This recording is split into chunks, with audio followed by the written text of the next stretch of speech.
अस्सलाम वालेकुम viewers, rich Pakistan का नया एपिसोड लिए मैं हूं आपका मेजबान अब्दुर्रहमान। आइए डिस्कस करते हैं आज की दो इंटरेस्टिंग न्यूज। चाइना और पाकिस्तान के दरमियान 10 अरब डॉलर्स की मजीद सरमायाकारी के मुआहदे साइन हुए हैं। चाइनीज कंपनियां पाकिस्तान में 4 बड़ी फील्ड्स के अंदर फैक्ट्रियां, इंडस्ट्रीज लगाएंगी। बड़ी डेवलपमेंट है, इसको आपसे डिस्कस करेंगे और बताएंगे कौन कौन सी बड़ी फील्ड के अंदर चाइनीज यहां पर आकर इंडस्ट्री लगाने जा रहे हैं। जबकि आज की दूसरी खबर, पाकिस्तान ने सिख टूरिज्म को प्रमोट करने के लिए अहम फैसले किए हैं। दुनिया भर में बसने वाले 25 लाख से ज्यादा सिख ऐसे जो इंडिया से बाहर बसते हैं वो पाकिस्तान आना चाहते हैं। अगर हम उन्हें फैसिलिटेट करें, यहां पर उनके 180 से ज्यादा गुरुद्वारे हैं, उनका विजिट इंश्योर करवाएं तो यकीन कीजिए यही पाकिस्तान है जहां पर 1 अरब डॉलर से ज्यादा हमारे सिख भाइयों के जरिए रेवेन्यू आ सकता है। इस खबर को प्रोग्राम के दूसरे से डिस्कस करेंगे, लेकिन पहले चलते हैं पाकिस्तान चाइना के दरमियान होने वाले 10 अरब डॉलर्स के उन एमओयूज की जानब जो कि दोनों मुल्कों के प्राइवेट सेक्टर के दरमियान हुए हैं। यह सरकारी सरमायाकारी नहीं है, यानी कि चाइनीज यहां पर आके फैक्ट्रियां लगाएंगे और 4 बड़ी फील्ड्स जो कि एक्सपोर्ट ओरिएंटेड है, यानी कि यहां से वो माल बनाकर एक्सपोर्ट किया करेंगे। पाकिस्तान के एक्सपोर्ट्स बढ़ेंगी। सबसे अहम टेक्सटाइल है, जो पाकिस्तान की वैसे 60% एक्सपोर्ट्स में हिस्सा रखती है, तो टेक्सटाइल की नई फैक्ट्रियां यहां लगेंगी, नई वैल्यू चेन यहां पर तैयार होगी। उसके बाद ज़राअत के अंदर, ज़राअत में वैल्यू एडिशन की जाएगी, मुख्तलिफ ज़रूरी प्रोडक्ट्स बनाई जाएंगी। उसके साथ साथ खुराक और गाड़ियों के स्पेयर पार्ट्स बनाने के अंदर भी चाइनीज कंपनियां इन्वेस्ट करेंगी। अब पाकिस्तान आने की बड़ी वजह क्या है? एक तो पाकिस्तान के रास्ते, उनके पास बहुत सारे ममालिक के अंदर कम टैक्सेस के ऊपर एक्सपोर्ट का मार्जिन है। मसलन यूरोपीय यूनियन ने पाकिस्तान को बहुत सारी चीजों के अंदर टैक्सेस में बहुत सारा रिलीफ दिया हुआ है, बांग्लादेश को भी दिया हुआ है। तो अगर चाइनीज पाकिस्तान आकर फैक्ट्री लगाकर यहां से कोई टेक्सटाइल की प्रोडक्ट एक्सपोर्ट करते हैं यूरोपीय यूनियन को, तो उन्हें कम टैक्सेस लगेंगे बनिस्बत जो चाइना से वो एक्सपोर्ट करते हैं। फिर दूसरा, चाइना में अब लेबर महंगी हो चुकी है तो उसकी कॉस्टिंग ज्यादा है, पाकिस्तान में लेबर सस्ती है। तीसरा, पाकिस्तान से यूरोपीय यूनियन का रास्ता कम है तो फ्रेट चार्जेस भी कम होंगे। ये 2-3 बड़ी वजूहत। और फिर चौथा, पाकिस्तान ने स्पेशल इकोनॉमिक जोन्स के अंदर फैक्ट्री लगाने वालों को 10 साल तक की टैक्स छूट दे रखी है, तो वो 10 साल टैक्स छूट से भी इस्तेफादा करेंगे और अपने रेवेन्यू में इजाफा करेंगे। पाकिस्तान की टेक्सटाइल की दीगर एक्सपोर्ट्स में इजाफा होगा और पाकिस्तान में आने वाले डॉलर्स बढ़ेंगे। ये तो होगी मोटी मोटी फील्ड्स। इसके अलावा पाकिस्तान ने फौरी तौर पर पाकिस्तान में उगने वाली फ्रेश चिलीज जो है, मिर्चें जो है, वो चाइना एक्सपोर्ट करने की मंजूरी दी है। अब चाइना सालाना 10 अरब डॉलर्स की मिर्चें दुनिया भर से इंपोर्ट करता है। कितने की? 10 अरब डॉलर्स की। यानी हमारी टोटल ज़रूरी अजनास की जितनी इंपोर्ट है उतनी चाइना की सिर्फ चिलीज की इंपोर्ट है। तो उस सिलसिले में पाकिस्तान ने फैसला किया कि वो एक तो फ्रेश चिली भी एक्सपोर्ट करेगा, फिर उसका पाउडर बना के भी एक्सपोर्ट करेगा और फिर पेस्ट बना के भी एक्सपोर्ट करेगा, क्योंकि जो बेकरीज है या बाकी होटल्स वगैरह में पेस्ट या पाउडर बहुत ज्यादा इस्तेमाल होता है। तो इस तमाम चीज को पाकिस्तान ने कैटर करने का फैसला किया है। इसके साथ साथ हलाल मीट भी अब चाइना पाकिस्तान से खरीदेगा।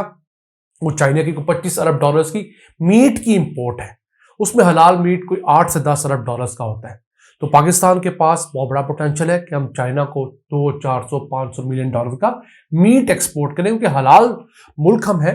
वहां पर बसने वाले हमारे जो पाकिस्तानी हैं, जो हमारे मुसलमान भाई हैं, जो चाइनीज मुसलमान हैं, वो हमसे फायदा लें। और आखिर में चाइना ने यह भी ऐलान किया है कि क्योंकि चाइना पाकिस्तान से चीजें खरीदता कम है और बेचता ज्यादा है, तो इस चीज को खत्म करने के लिए चाइना पाकिस्तान की ज़रूरी अजनास को खुसूसी मराहत देगा, प्रेफरेंस देगा, ताकि चाइनीज इंपोर्टर दीगर मुल्कों की बजाय पाकिस्तान से चीजें इंपोर्ट करें। क्योंकि चाइना अपनी बहुत सारी एग्रीकल्चर प्रोडक्ट्स मैक्सिको से इंपोर्ट करता है, जो कि उससे 20,000 किलोमीटर दूर होगा।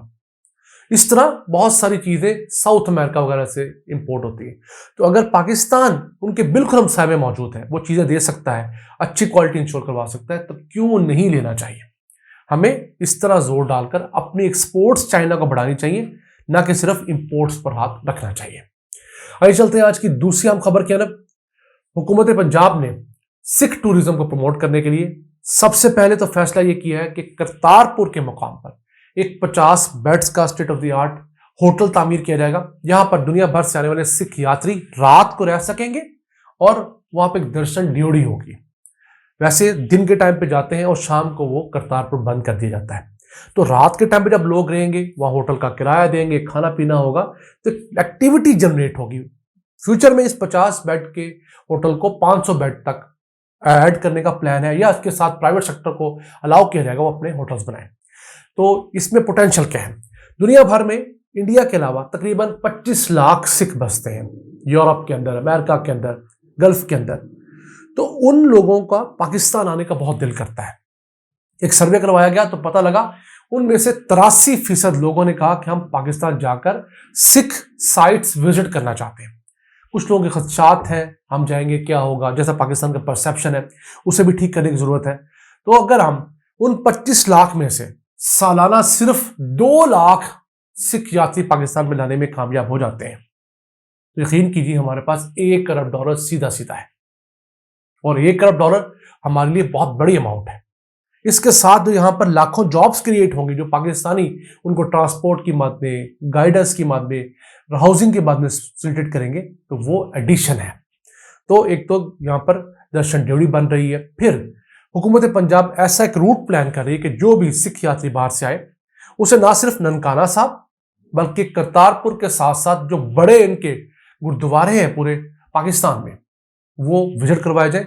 195 अहम गुरुद्वारे हैं इनके पूरे पाकिस्तान में। तो उसमें सच्चा सौदा फरुखाबाद का बहुत अहम गुरुद्वारा है। फिर ननकाना साहब के अलावा रोड़ी एमनाबाद के करीब भी एक उनका गुरुद्वारा है। फिर पंजा साहब, हसन अब्दाल। तो इन तमाम चीज़ों को अगर हम एक रूट के अंदर समो लें, कोई ऐसा 7 से 10 दिन का इंटरनेशनल लेवल का पैकेज उनको दें कि वो वेकेशंस के लिए आए, उनको यहाँ पे आके किसी किस्म की टेंशन ना हो, हर जगह उनके state of the art housing हो, खाना पीना हो, सिक्योरिटी हो, इबादत के लिए उनको हम अपॉर्चुनिटी दें। तो यकीन कीजिए ये सिख टूरिज्म ही एक मल्टीप्लाइंग इफेक्ट जनरेट करेगा। क्योंकि आज अगर हमारे सिख भाई हमारे पास आएंगे जिनके साथ हमारी जुबान साझी है, पंजाब की बहुत सारी रवायात साझी हैं, लिबास के मामला साझे हैं, खुराक की कई चीजें साझी हैं, तो इनको देखा देखी फ्यूचर में हमारे पास बुद्ध मत के मानने वाले भी आएंगे। हमारे पास दुनिया के कदीम तरीन बुद्ध मत की साइट्स हैं, टेक्सला के अंदर, खैबर पख्तूनख्वा के अंदर, मर्दान के करीब, तख्तबाई में।